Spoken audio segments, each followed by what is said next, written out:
You're hurting your business with comparisons and it needs to stop. Here are 3 reasons why you comparing yourself to other therapists is hurting your practice. The first thing is that you are probably spending way too much time following other people's ideas, researching, trying to figure out what other people are doing that's working for them, instead of actually implementing the things that you have already come up with. If you have already written out a journal and decided on these grand ideas and you felt good about it, the question is, why have you not moved on those particular things?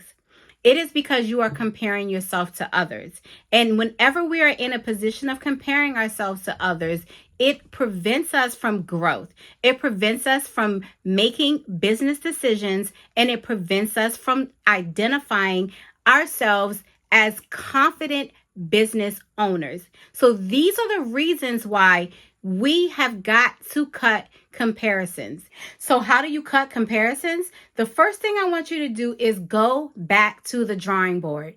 So those ideas that you came up with that you were so excited about, hopefully you actually took some time to write those things out in a journal or maybe type them on your computer. But I need you to go back to them. I need you to be able to look at them to see, what was it that I really believed? What was I passionate about? What were some of the steps that I decided that I needed to take before you became open and susceptible to other people's ideas? This is actually a reason why sometimes I feel like it's just best to kind of close off social media. And even sometimes you may have to close yourself off to certain people that you know that do not influence you in the correct way. And that's going to help you to make the movements that you actually need to make in your therapy practice. Now, this one is going to be a little tricky for some of you all. But what I want you to do is think about what it is that you may be doing that's feeding into those comparisons that you have right now.